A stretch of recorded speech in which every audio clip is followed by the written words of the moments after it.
नमस्कार साथियों, हमारे YouTube चैनल एल क्लासेज पर आपका हार्दिक स्वागत है। साथियों, हमारा जो हिंदी का टॉपिक चल रहा था उस टॉपिक का नाम है संधि। और संधि में हमारा एक पार्ट हो चुका है। जिन विद्यार्थियों ने पहला पार्ट नहीं देखा है वो उस पहले पार्ट को देखिएगा, फिर सेकंड पार्ट को देखिएगा। तो विद्यार्थियों, हमारी चल रही थी यण स्वर संधि, और यण स्वर संधि के जो एक नियम था वो कंप्लीट हो गया था, और जो दूसरा नियम है यण स्वर संधि का वो आपके सामने लिखा हुआ है। और ये नियम क्या है विद्यार्थियों? ये है, यदि उ के बाद में उ स्वर के बाद में कोई असमान स्वर आता है तो उ स्वर के स्थान पर क्या हो जाता है? वह हो जाता है। देखो, आप इस प्रकार से इसको समझ सकते हैं कि यदि उ, छोटा उ या बड़ा उ के बाद में छोटा उ और बड़ा उ नहीं आकर कोई सा भी स्वर आ जाए, कोई सा भी भिन्न स्वर आ जाए, तो उ के स्थान पर क्या हो जाता है? वह हो जाता है। ये याद रखना। लेकिन कौन सा वह होता है? हलंत वाला होता है, स्वर रहित वह होता है। तो देखिएगा, आगे उदाहरण हम कर लेते हैं इसके। देखिएगा, वधूधन आदेश शब्द क्या लिखा हुआ है? वधूधन आदेश। तो देखिए, ये मैं अलग से आपको करा देता हूं। वधूधन आदेश, तो वधूधन आदेश का आपके सामने लिखा हुआ है वधुआदेश शब्द बना। लेकिन ये वधुआदेश बना कैसे? देखिए, ध में कौन सा स्वर छुपा हुआ है? बड़ा उ। तो ध कैसा बच जाएगा? हलंत वाला। और वह तो वैसा का वैसा ही है। और आदेश क्या बना? आदेश। तो देखिए, उ के बाद में अगर कोई असमान स्वर आता है तो हमारे नियमों के अनुसार उ की जगह पर क्या हो जाता है? वह हो जाता है। और वह भी कैसा? हलंत वाला हो जाता है। तो जोड़ते हैं इसको। वह, ध कैसा है? हलंत वाला, आधा ध। वह कैसा है? हलंत वाला। इसमें अगर हम आ जोड़ देते हैं तो क्या हो जाता है? वाह। और पीछे क्या बचा? देश। तो शब्द बन जाता है वधुआदेश। और वधुआदेश शब्द को हम ये लिख सकते हैं वधुआदेश, यानी कि वधु के द्वारा जो आदेश दिया जाता है उसको हम वधुआदेश कह सकते हैं। इसी प्रकार वधु, देखो विद्यार्थियों, जो वधु शब्द लिखा हुआ है इसमें उ की मात्रा कैसी लगी हुई है? बड़ी। और जैसे हम पत्नी शब्द लिखते हैं, पत्नी, तो पत्नी में भी क्या लगाते हैं? बड़ी ई की मात्रा लगाते हैं। और जैसे नारी शब्द लिखते हैं तो नारी में भी क्या लिखते हैं? ई की मात्रा बड़ी। लेकिन जैसे पति लिखते हैं तो पति में ई की मात्रा कैसी आती है? छोटी आती है। तो अब आप अंदाजा लगा के बताइए बड़ा कौन होता है? तो बड़े कौन होती है? पत्नी बड़ी होती है, और पति तो हमेशा छोटा ही होता है। आगे देखिए, वधूधन आगमन का जो शब्द बनेगा वो शब्द क्या बनेगा? वधुआगमन। कैसे बना? अगर किसी भी विद्यार्थी को किसी भी प्रकार का कोई डाउट रहता है तो कमेंट्स बॉक्स में कमेंट्स करके बता दीजिए, आपको रिप्लाई कर देंगे। परमाणु धन अस्त्र का जो शब्द बनता है वो बनता है परमाणु वस्त्र। क्या बनता है? परमाणु वस्त्र बनता है। और वधूधन आवास का क्या बनेगा? वधुआवास शब्द बनेगा। इसी प्रकार जो शिशुधन अंग है उसका क्या बनेगा? शिशुअंग बनेगा। और इसको इंपोर्टेंट कर लेना, एग्जाम में आ चुका है। आगे देखिए, शिशुधन एकता का जो शब्द बनता है वो क्या बनता है? शिशु एकता शब्द बनता है। और मनुधन आदेश का शब्द क्या बनेगा? मनुआदेश बनेगा। क्या बनेगा? मनुआदेश। और इसी प्रकार जो मनुधन इच्छा शब्द होता है, मनु प्लस इच्छा, इसका शब्द क्या बनेगा? मनुइच्छा शब्द बनेगा।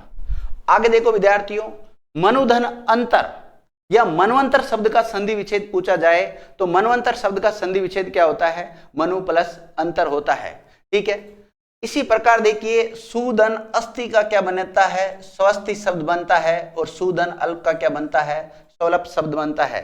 सुधन आदेश का क्या बनेगा? स्वादेश। देखो विद्यार्थियों, यहाँ सु उपसर्ग है। यहाँ क्या है? सु उपसर्ग है। देखिए, हम उपसर्ग नहीं पढ़ रहे, हम पढ़ रहे हैं संधि। तो यहाँ पर जो शब्द बना है वो कौन सा बना है? स्वादेश। कौन सा बना है? स्वादेश। लेकिन जब हम इसके संधि के अनुसार खंड करते हैं तो इसका खंड होता है सुधन आदेश। क्या होता है? आदेश। और जब आदेश का भी अगर हम खंड करेंगे तो यहां पर होगा आधन देश। क्या होगा? आधन देश।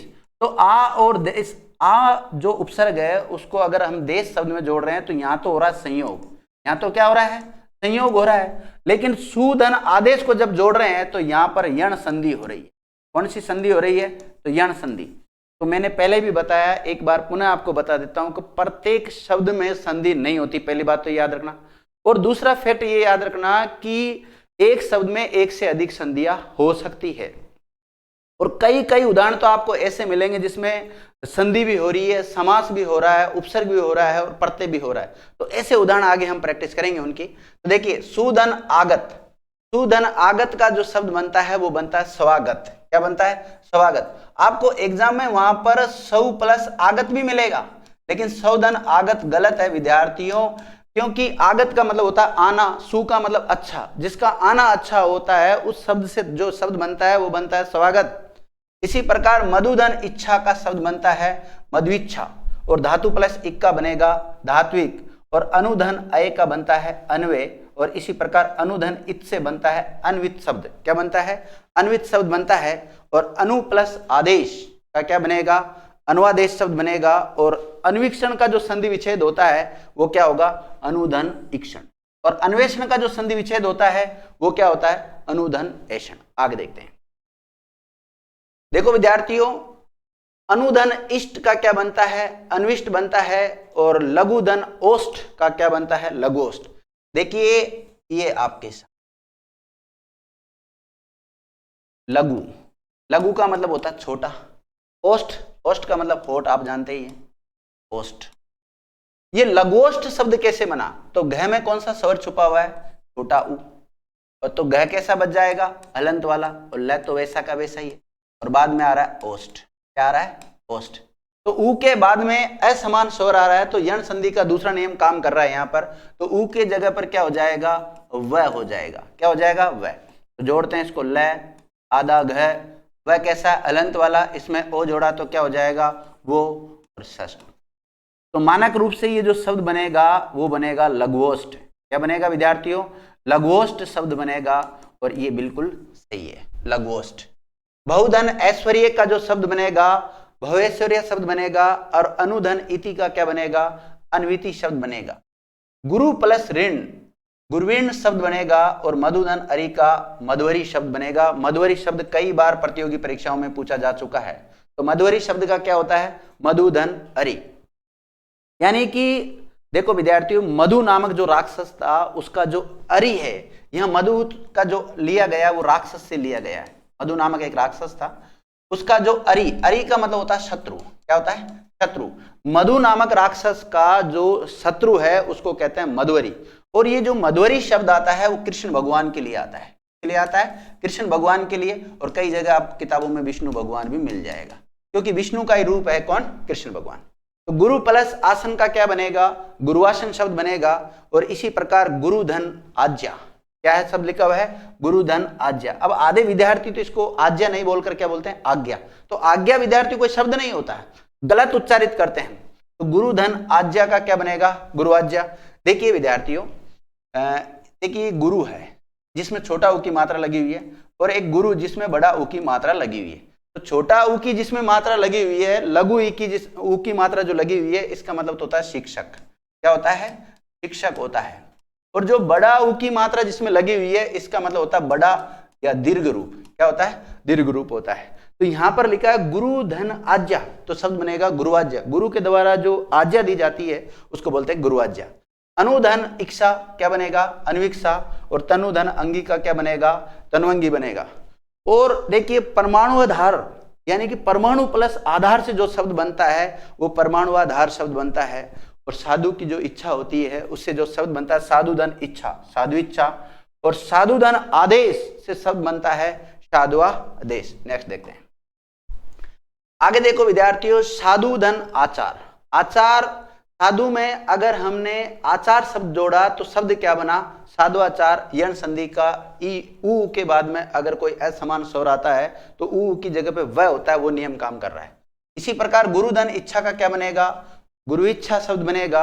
और गुरुधन आदेश का गुरुआदेश बनेगा। और मधुधन आचार्य क्या बनेगा? मध्वाचार्य बनेगा। और साधुधन औदार्य का क्या बनेगा? साधुऔदार्य शब्द बनेगा। और अनुधन ऋचा, अनुविरिचा शब्द बनेगा। और अनुधन इच्छा का क्या बनेगा? अन्वीक्षा शब्द बनेगा। कटुधन औषधि क्या बनेगा? कटु औषधि। तो बता देता हूं मैं आपके सामने।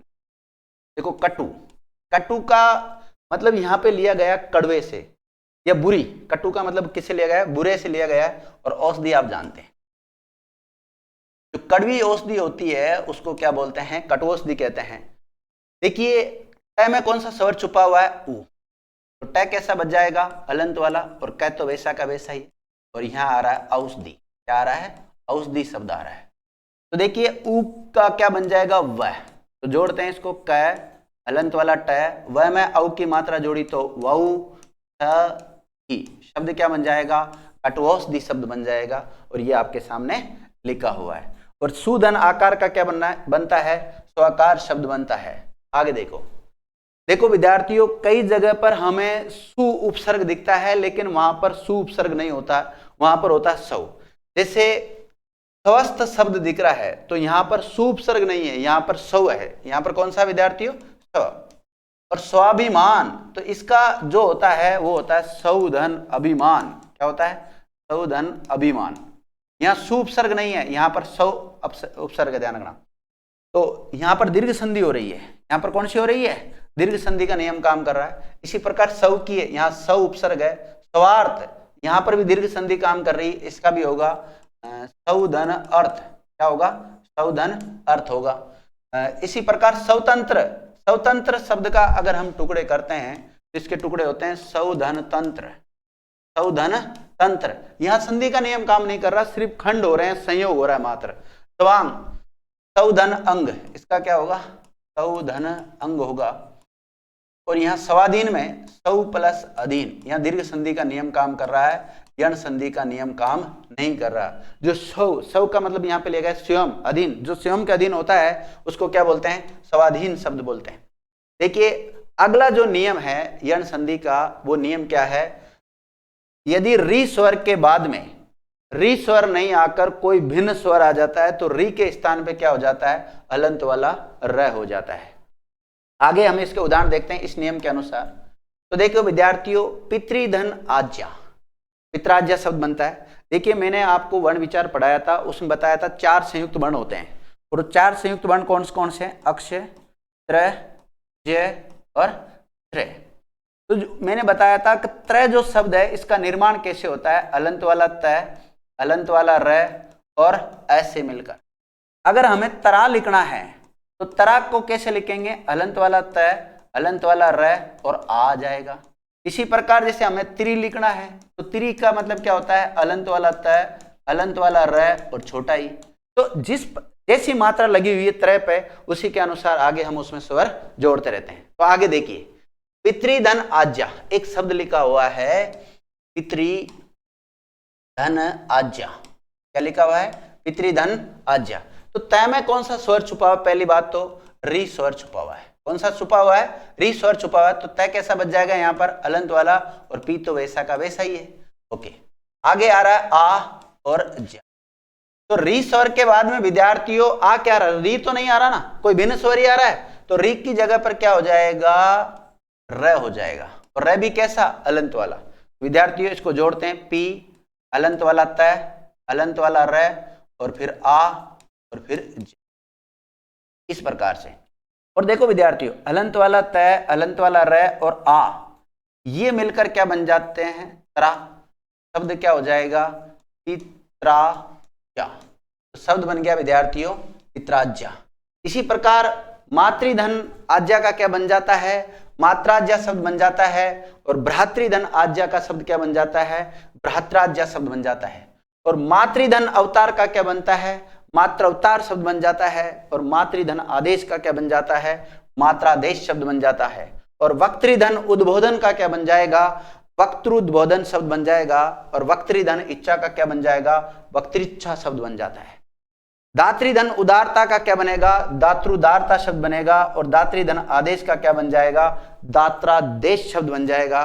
और धातृधन इच्छा का क्या बन जाएगा, धातृच्छा शब्द बन जाएगा। नेक्स्ट देखते हैं। इसी प्रकार विद्यार्थियों मातृधन उपदेश, इसको भी समझा देता हूं।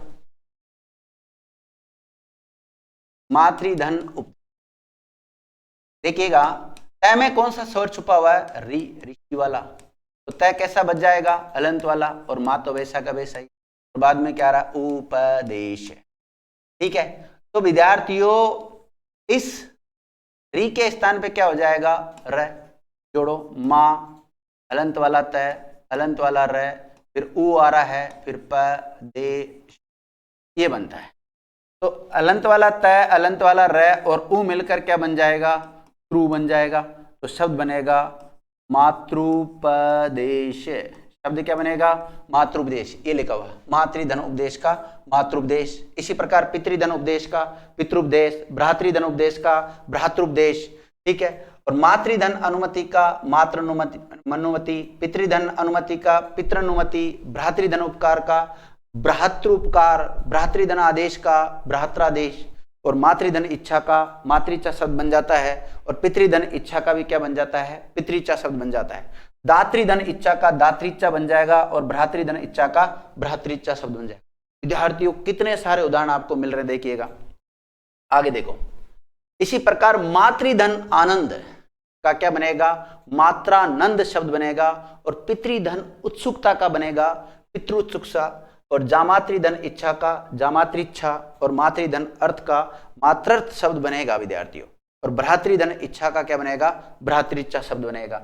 इस प्रकार विद्यार्थियों हमारी जो यण स्वर संधि थी, यण स्वर संधि के सारे उदाहरण हमने पढ़ लिए। तो यण स्वर संधि के आपको 3 नियम याद करने, वापिस एक बार और रिपीट करा देता हूं कौन कौन से 3 नियम है, ठीक है। 3 नियम विद्यार्थियों कौन कौन से हैं, ई के बाद में, किसके बाद में, छोटा ई या बड़ा ई स्वर के बाद में ई स्वर नहीं आकर यदि कोई भिन्न स्वर आ जाए, भिन्न स्वर आ जाए तो ई के स्थान पे क्या हो जाता है, यह, वो भी कैसा, अलंत वाला। दूसरा नियम यह है कि उ या उ के बाद में यदि कोई भिन्न स्वर आ जाए तो उ के स्थान पर वह हो जाता है, वो भी अलंत वाला। और तीसरा नियम यह है कि यदि री स्वर के बाद में अगर कोई भिन्न स्वर आता है, भिन्न स्वर से तात्पर्य री नहीं आना चाहिए, बाकी कोई सा भी स्वर आ जाए तो री का क्या बन जाता है, र बन जाता है, ठीक है विद्यार्थियों। तो अब हमारी जो यण स्वर संधि थी वो कंप्लीट हो गई है। नेक्स्ट जो स्वर संधि के उपभेद है, 5 उपभेद है, कौन कौन से हैं, दीर्घ, गुण, वृद्धि, यण और अयादि, उसमें से अभी एक कंप्लीट हुई है यण। अब हम देखते हैं नेक्स्ट कौन सी वाली पढ़ते हैं। तो विद्यार्थियों स्वर संधि का जो उपभेद है उसमें से दूसरा उपभेद पढ़ रहे हैं हम, और उसका नाम है दीर्घ स्वर संधि। कौन सी, दीर्घ। दीर्घ का मतलब होता है बड़ा, क्या होता है, बड़ा।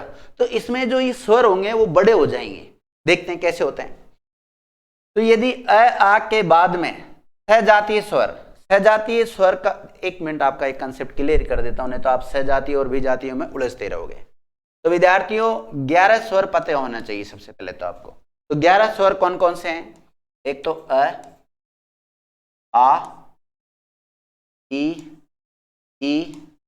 उ, री, ए, ऐ, ओ और औ, ये 11 स्वर है।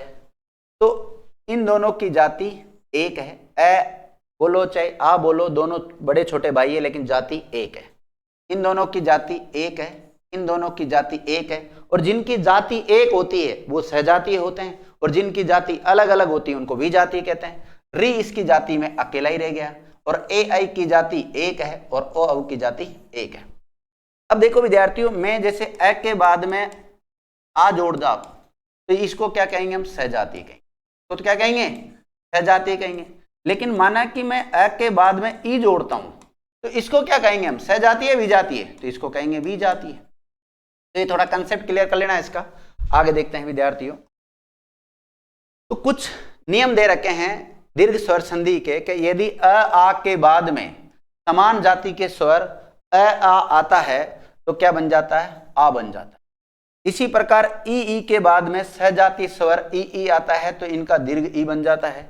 उ के बाद में यदि सहजातीय स्वर उ आ जाता है तो उ बन जाता है, और री के बाद में यदि सहजातीय री आ जाता है तो दीर्घ री हो जाता है, और दीर्घ री की मात्रा होती इस टाइप से, और छोटा री की मात्रा कैसी होती, ऐसी। छोटा री की मात्रा ऐसी होती है, लेकिन दीर्घ री की मात्रा ऐसी होती है। हिंदी में मैंने आपको जब मात्राएं लिखाई थी उस समय लिखाया था कि दीर्घ री की मात्रा का प्रयोग दीर्घ स्वर संधि के अंतर्गत ही होता है, बाकी और जगह पर नहीं होता है। विद्यार्थियों अगर इसका हम फैला हुआ रूप लिखना चाहते हैं तो इसका मतलब यह है कि अ या अ के बाद में अगर आता है तो आ हो जाता है, यानी अ के बाद में अ आता है तो क्या हो जाता है, आ।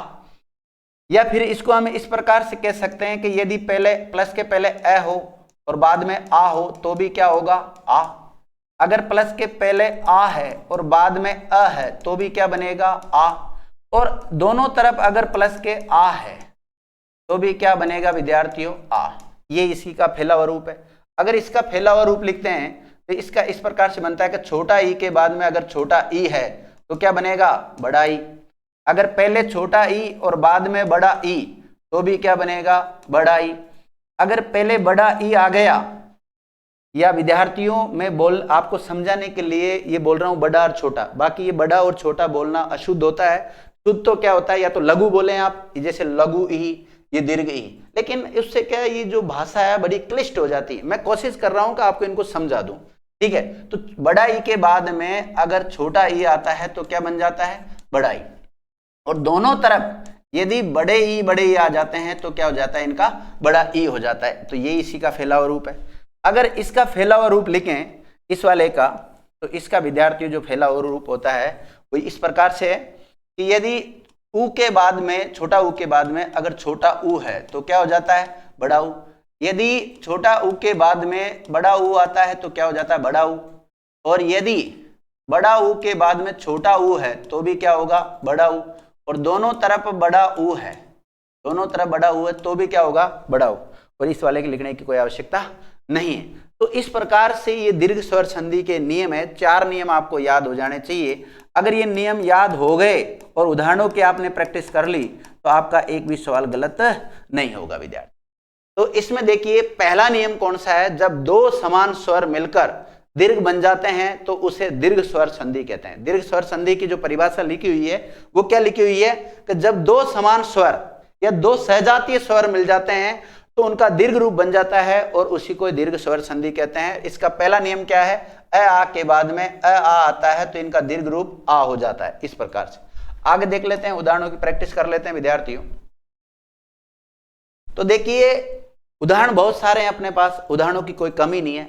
यक्ष धन अवतार, देखो शब्द क्या है विद्यार्थियों, यक्ष धन अवतार, ठीक है। तो इस अक्षय में क्या छुपा हुआ है, यहां पर अ छुपा हुआ है और यहां पर भी अ, तो अ मिलकर क्या बनेगा आ, तो शब्द क्या बन जाता है यक्षावतार शब्द बन जाता है। इसी प्रकार चिंता प्लस आतुर, तो यहां पर भी आ और आ, दोनों तरफ अगर आ है तो भी क्या बनेगा आ, तो शब्द बन जाता है चिंतातुर। देखिए एक शब्द है यात धन आयात, क्या है यात धन आयात, इधर लिख देता हूं यात धन आयात। आयात का मतलब यहां पे लिया गया आने से और यात का लिया गया जाने से, शब्द बनता है इससे यातायात, यानी कि जिसमें आना जाना लगा हुआ रहता है उसको बोलते हैं यातायात।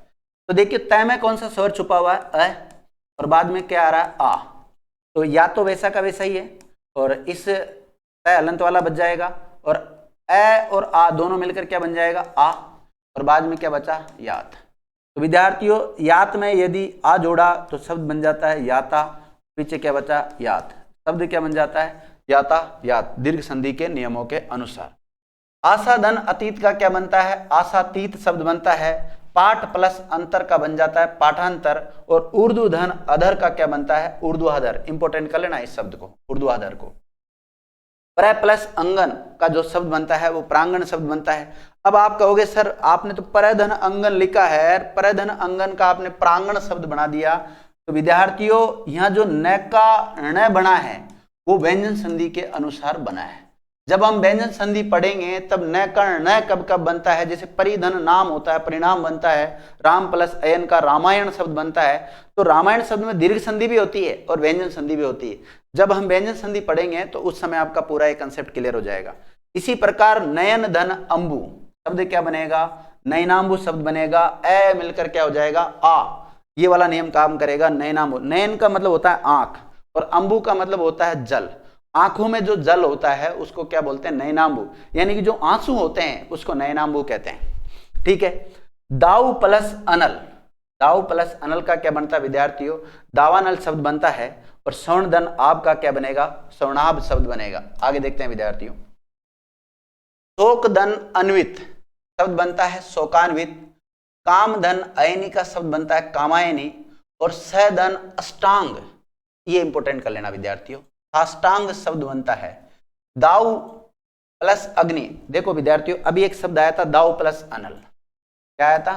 दाव प्लस अनल। तो वहां शब्द बना दावानल। क्या बना? दावानल शब्द बना। अनल का मतलब होता है आग, दाव का मतलब होता है जंगल। जंगल में जो आग लगती है उसे बोलते हैं दावानल। और अनल की जगह पर हम शब्द यूज ले सकते हैं अग्नि। तो जैसे दाव प्लस अग्नि ले लिया तो शब्द बनेगा दावाग्नि। तो उसको भी जंगल में जो आग लगती है उसको दावाग्नि कह सकते हैं, दावानल कह सकते हैं। इसी प्रकार विद्यार्थियों एक बड़वानल शब्द होता है। बड़ का मतलब वहां पर लिया गया समुद्र से, और समुद्र में जो आग लगती है उसको बड़वानल कहते हैं। इसी प्रकार एक शब्द होता है जठरानल। तो जठर प्लस अनल, यानी कि जो पेट में जो आग लगती है, जो भूख लगती है, उसको बोलते हैं जठरानल। इसी प्रकार देखिए एक शब्द है विद्यार्थियों ऊह धन अपोह। शब्द बनता है ऊहापोह। ये इंपोर्टेंट शब्द है, बहुत ही इंपोर्टेंट शब्द है ये प्रश्न आ चुका है। तो ऊहापोह कहते किसे? किसी विषय में कुछ निश्चित न होने की दशा में मन में होने वाला जो तर्क वितर्क या सोच विचार चलता है उसको कहते हैं ऊहापोह। इसी प्रकार जो पदार्थ शब्द है उसका संधि विच्छेद क्या होता है? पद धन अर्थ। अब ये विंध्याचल, विद्यालय, ये कॉमन से शब्द हो गए, ज्यादा इंपॉर्टेंट नहीं होते। तो विंध्याचल का क्या होता है? विंध्य धन अंचल। सुषुप्त धन अवस्था, सुषुप्त अवस्था कहलाती है। अधिक धन, अधिक का क्या बनता है? अधिकाधिक शब्द बनेगा। नील प्लस अंचल का क्या बनेगा? नीलांचल बनेगा। पद धन अवनत क्या बनता है? पदावनत। जो पोस्ट होती है उससे नीचे की तरफ जो होता है उसको बोलते हैं पदावनत, पद से गिरना। परम धन अणु का क्या बनेगा? परमाणु। और हिम धन आगम का क्या बनेगा? हिमागम शब्द बनेगा। नेक्स्ट देखते हैं उदाहरण। बहुत सारे उदाहरण विद्यार्थियों। वात धन अयन शब्द बनता है वातायन, और वातायन का मतलब होता है झरोका। क्या होता है? झरोका। भय धन आकुल, यानी कि भय से कोई व्यक्ति डरा हुआ रहता है उसको बोलते हैं भयाकुल। ठीक है। रतन धन अवली, रत्नावली बनता है। और पूर्ण धन आहुति का क्या बनता है? पूर्णाहुति। और भय धन आक्रांत, भयाक्रांत शब्द बनता है। और मित धन आहार। देखो विद्यार्थियों जो कम खाता है उसको बोलते हैं, जैसे मित का मतलब लिया गया है यहाँ पर कम से, आहार का मतलब खाना। जो कम खाता है, कम खाता है उसको क्या बोलते हैं? मिताहार। प्राण धन आयाम, प्राणायाम शब्द बनेगा। और जैसे प्रश्न पूछा जाए छात्रावास का संधि विच्छेद क्या होता है, तो अगर मिल जाए आपको छात्र धन आवास, छात्र धन आवास, तो छात्र धन आवास बिल्कुल राइट है। लेकिन छात्र नहीं मिलकर छात्रा मिल जाए, छात्रा धन आवास, तो ये भी सही है। सर दोनों आ जाए तो क्या करेंगे? दोनों नहीं आएंगे। तो विद्यार्थियों जो छात्रावास शब्द होता है वो छात्र प्लस आवास भी हो सकता है और छात्रा प्लस आवास भी हो सकता है। मेघाच्छन, आच्छन का मतलब होता है ढकना, मेघों से जो ढका हुआ रहता है उसको बोलते हैं मेघाच्छन। ठीक है। नेक्स्ट देखते हैं। देखिए विद्यार्थियों एक शब्द है सौभाग्यकांक्षिणी शब्द है, और सौभाग्यकांक्षिणी शब्द है, इसमें दो संधि के नियम काम कर रहे हैं। दीर्घ संधि का जो नियम काम कर रहा है वो तो यहां पर कर रहा है। ए और आ मिलकर क्या बन गया? आ बन गया। तो सौभाग्य कांक्षिणी शब्द होता है, और न का जो णी बना है वो बना व्यंजन संधि के अनुसार। इस नी का जो ये णी में चेंज हुआ है, निर्णय बना है, वो बना है व्यंजन संधि के अनुसार, बना है व्यंजन संधि के अनुसार। इसी प्रकार जो विजयाकांक्षी शब्द होता है वो विजय प्लस आकांक्षी शब्द होता है, और विजयाकांक्षिणी शब्द जो बनता है विजय प्लस आकांक्षिणी शब्द होता है, उससे बनता है। और स्नेह धन आकांक्षी का क्या बनता है? स्नेह कांक्षी शब्द बनेगा, और इसी प्रकार स्नेह कांक्षिणी शब्द भी बन जाता है। ठीक है। मरण धन आसन का जो शब्द बनता है वो शब्द क्या बनता है? मरणासन शब्द बनता है। क्या बनता है विद्यार्थियों? मरणासन शब्द बनता है। और फल धन आहार शब्द बनेगा फलाहार। धर्म धन आत्मा का क्या बनेगा? धर्मात्मा। और विद्यार्थियों एक शब्द आता है कुशासन। क्या आता है? कुशासन। कुशासन, देखिए कुशासन शब्द कई बार प्रतियोगी परीक्षाओं में पूछा जा चुका है। तो कुशासन शब्द को अगर आपसे उपसर्ग में पूछा जा रहा है, किसमें? उपसर्ग प्रकरण में पूछा जा रहा है, तो आपको करना है कु धन शासन। क्या करना है? कु धन शासन। इस रीति से इसका खंड करना है। कु का मतलब बुरा, और शासन आप जानते हैं जो बुरा शासन होता है उसको कुशासन कहते हैं। लेकिन विद्यार्थियों अगर संधि में पूछा जा रहा है, इसको संधि प्रकरण के अंतर्गत बात करें तो इसका होता है कुश धन आसन। क्या होता है? कुश धन आसन। कुश का मतलब होता है जो डाब होती है, जो यूं तीखी तीखी निकली हुई रहती है, उसको बोलते हैं कुश। और आसन का मतलब जो बैठने का स्थान है, जो डाब से बना हुआ कोई आसन होता है, उसको बोलते हैं कुशासन। संधि के अनुसार तो कुश प्लस आसन करना है आपको, और उपसर्ग में पूछा जाए तो कुधन शासन करना है। ये सामने यही बात लिखी हुई नोट डाल के, कु प्लस शासन, कुशासन जब बनाया आपने संयोग बनाया, उपसर्ग के अनुसार बनाया। आगे देखते हैं। आगे विद्यार्थियों, सिंहधन आसन सिंहासन शब्द बनता है, और पित्तधन आस्य का क्या बनता है, पिताशय शब्द बनता है, और विरहधन आतुर से जो शब्द बनता है वो विरहातुर शब्द बनता है। गीता प्लस अंजलि का क्या बनेगा, गीतांजलि शब्द बनेगा, और अरधन अवली का क्या बनेगा, अरावली, और पर प्लस अधीन, जैसे विद्यार्थियों पर प्लस अधीन, पर का मतलब यहां पे लिया गया दूसरा, तो जो दूसरे के अधीन होता है उससे जो शब्द बनता है वो शब्द कौन सा बनता है, पराधीन। मूल्य प्लस अंकन का जो शब्द बनता है वो मूल्यांकन शब्द बनता है, और तिल प्लस अंजलि से जो शब्द बनता है तिलांजलि शब्द बनता है। विद्यार्थियों, ये जो अंजलि शब्द है, अगर किसी लड़की का नाम जैसे अंजलि होता है तो वो बड़ा ई की मात्रा लगाती है, जो कि गलत है। अंजलि शब्द में हमेशा लय में छोटा ई की मात्रा, और अंजलि जिस प्रकार हम हाथों के इस प्रकार से आकृति जो बनाते हैं उसको अंजलि कहते हैं। तो तिल प्लस अंजलि को क्या बोलते हैं, तिलांजलि, और परम प्लस अर्थ का क्या बनता है, परमार्थ, और दीप प्लस अवली। देखो विद्यार्थियों, अभी हाल ही में त्योहार निकला है दीपधन अवली का। अवली का मतलब होता है कतार, और दीप का मतलब जो दीपक होते हैं, दीपों की जिसमें कतारें लगी हुई रहती है, लाइनें लगी हुई रहती है, उस त्योहार को हम बोलते हैं दीपावली। और विशेष प्लस आज्ञा से जो शब्द बनता है वो विशेष आज्ञा शब्द बनता है, और संस्कृत प्लस अध्यापक से जो शब्द बनता है वो संस्कृत अध्यापक बनता है। तो देखिए, हालांकि अगर संस्कृत शब्द लें तो इसमें तो खुद में संधि हो रही है, इसमें हो रही है समधनकृत। कौन सी हो रही है, समधनकृत। ये खुद व्यंजन संधि का उदाहरण है, क्या है, व्यंजन संधि का उदाहरण है। और अध्यापक में भी संधि हो रही है, अध्यापक में यण संधि का नियम काम कर रहा है, अधिधन आपक। कौन सा कर रहा है, अधिधन आपक। तो अध्यापक शब्द है उसमें तो अधिधन आपक यण संधि का नियम काम कर रहा है, और जो संस्कृत शब्द है उसमें हो रहा है समधनकृत व्यंजन संधि का नियम काम कर रहा है। लेकिन देखिए यहाँ किस रीति से खंड कर रखा है, संस्कृत धन अध्यापक शब्द बनता है संस्कृत अध्यापक। तो देखिए आपको डिपेंड करता है उस दिन वो 4 विकल्प उसने कौन से दे रखे हैं, उसके ऊपर उन विकल्पों को देखकर आप कर सकते हैं आराम से आंसर। देखिए, शीतधन आकुल से जो शब्द बनता है वो कौन सा बनता है, सीताकुल। कौन सा बनता है, सीताकुल। और गर्भधन आधान से जो शब्द बनेगा वो गर्भाधान बनेगा, और भयधन आनक का क्या बनेगा, भयानक।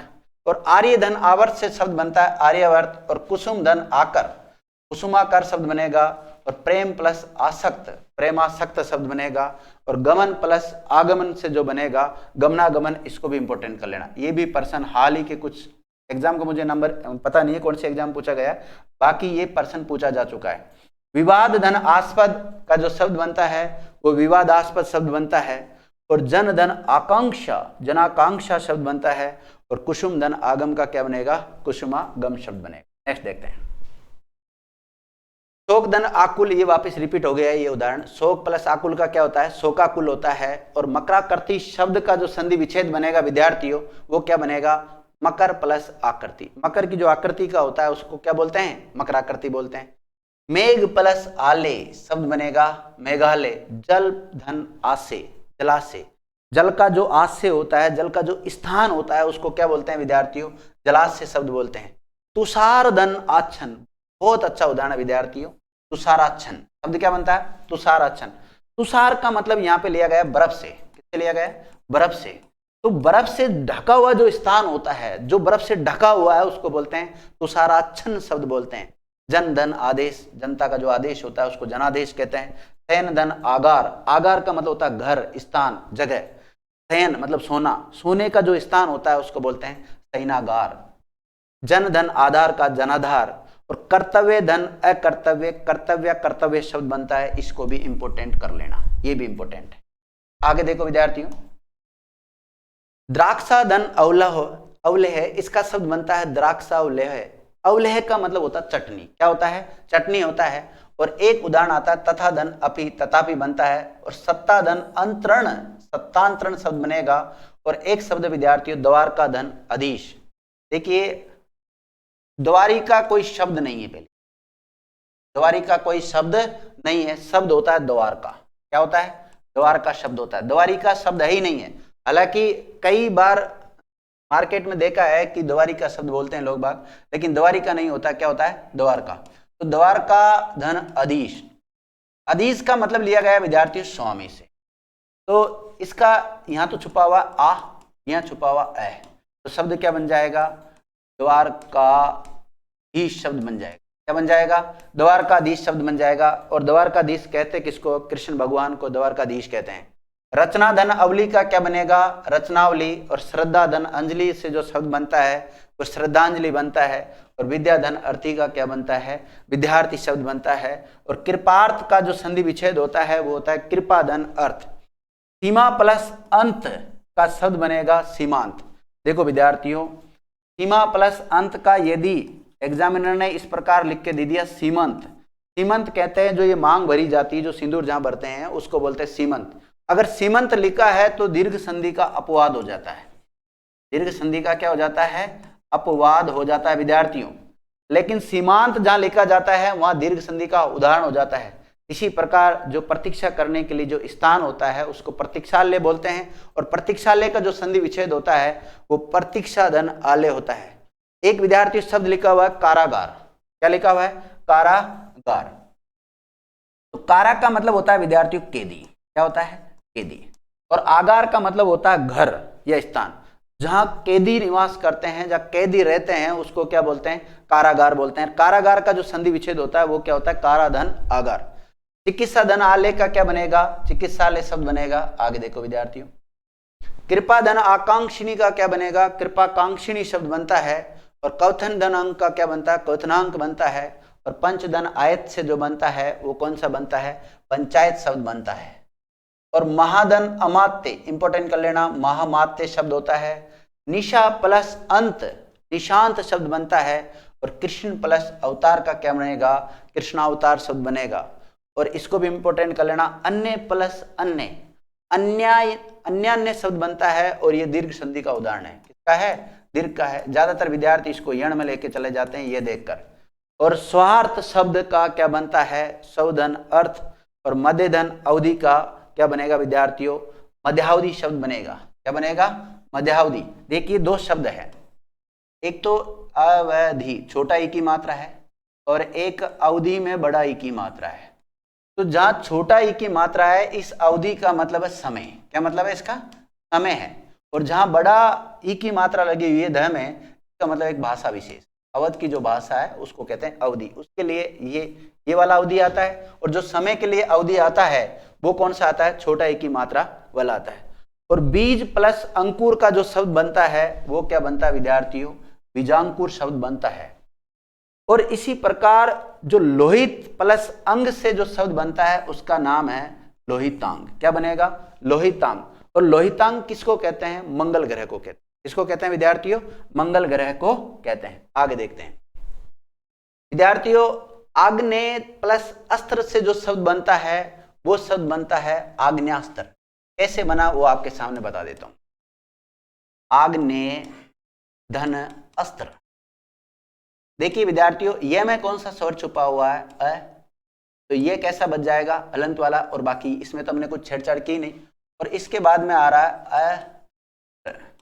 तो अ मिलकर क्या बन जाता है विद्यार्थियों? आ। क्या बन जाता है? आ। तो जोड़ते हैं इसको, आ आधा ग ने तो वैसा का वैसा लिखेंगे। और ये कैसा विद्यार्थियों अपने पास?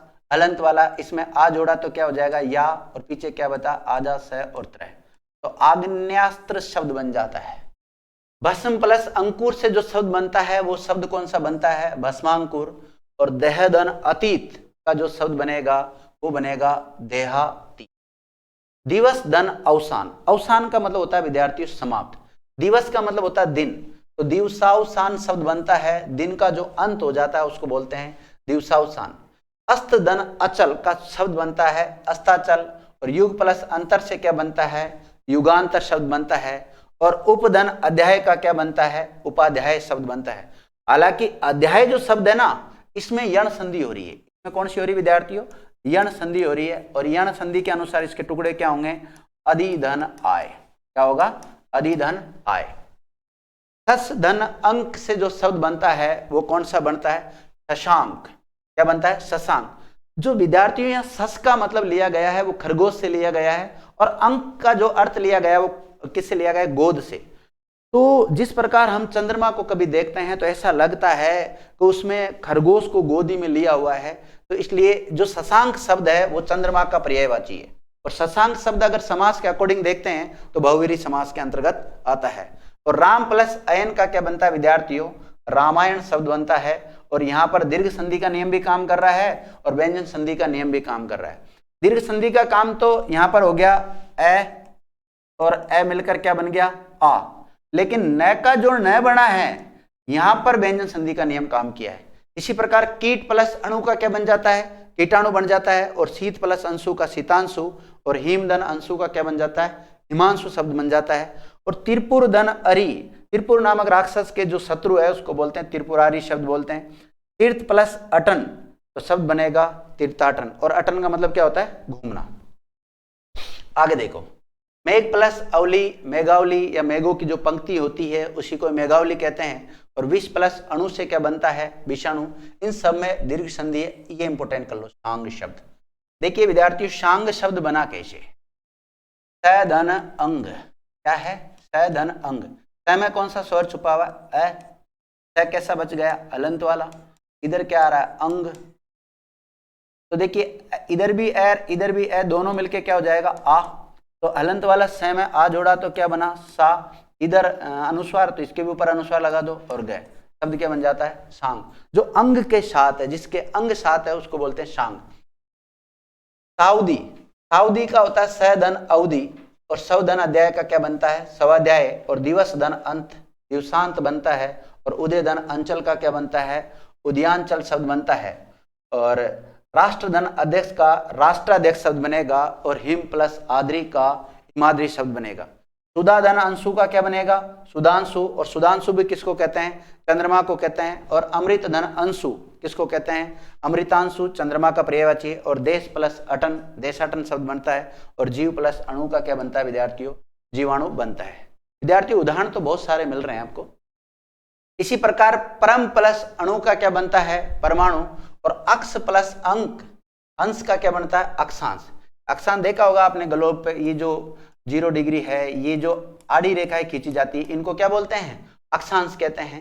ठीक है, 23.5 डिग्री उत्तरी अक्षांश को जैसे कर्क रेखा बोलते हैं, 23.5 डिग्री दक्षिणी अक्षांश को मकर रेखा कहते हैं, यही अक्षांश। सार्थक, अर्थ के साथ स प्लस अर्थक को क्या बोलते हैं? सार्थक। सार्थक यानी जिसका कोई न कोई अर्थ होता है उसको सार्थक कहते हैं। सार्थ, स प्लस अर्थ। सौ प्लस अनुभूत, स्वानुभूत। भग्न प्लस अवशेष, भग्नावशेष। स प्लस अवरोध, सावरोध। उपधन अंग, उपांग। सहस्त्र धन अवधि का क्या बनता है? सहस्त्रावधि शब्द बनता है, इंपोर्टेंट कर लेना। 1000 वर्षों का जो समूह होता है उसको सहस्त्रावधि शब्द कहते हैं। देखो यहाँ जो सहस्त्र शब्द लिया गया विद्यार्थियों, इसका मतलब है 1000। क्या है इसका मतलब? 1000। और जो अवधि का मतलब लिया गया है वो लिया है वर्ष से, यानी कि 1000 वर्षों का जो समूह है उसको सहस्त्रावधि शब्द कहते हैं। और देखो दूसरा लिखा हुआ सत प्लस अवधि। सत का मतलब होता है 100। क्या होता है? 100, यानी कि 100 वर्षों का जो समूह होता है उसको क्या बोलते हैं? शताब्दी कहते हैं। 100 प्लस अभिमान का स्वाभिमान शब्द बनेगा। और कर्म धन अंक से क्या बनेगा? कर्मांक। और जठर प्लस अग्नि का क्या बनता है? जठराग्नि। और जठर प्लस अनल से क्या बनेगा? जठरानल। 9 प्लस अंकुर का नवांकुर शब्द बनेगा। नेक्स्ट देखो विद्यार्थियों, स्पर्श धन अनुभूति, स्पर्शानुभूति शब्द बनता है। विकल प्लस अंग का क्या बनता है? विकलांग। और खगाश्रय, खग का मतलब होता है पक्षी, आश्रय जहां पक्षी निवास करते हैं उसको खगाश्रय बोलते हैं। रोमावली का जो संधि विच्छेद होता है, रोम धन अवली दीर्घ संधि का उदाहरण है। सत प्लस अंश का क्या बनता है? शतांश। जो 100वां हिस्सा होता है उसको बोलते हैं शतांश। और परय धन अर्थी का क्या बन जाता है? प्रार्थी।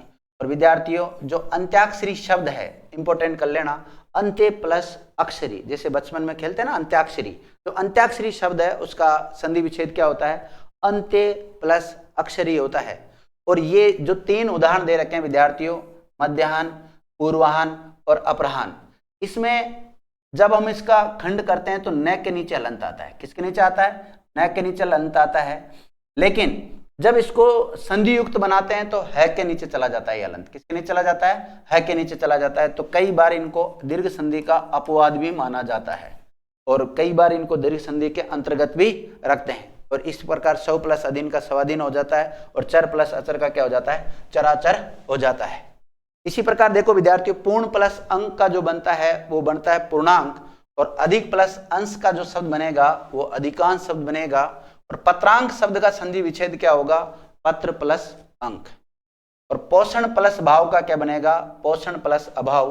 और अर्धांश अर्ध प्लस अंश, गत प्लस अनुगतिक का गतानुगतिक, और धर्म प्लस धर्म का धर्माधर्म। इसको भी इंपॉर्टेंट कर लेना विद्यार्थियों।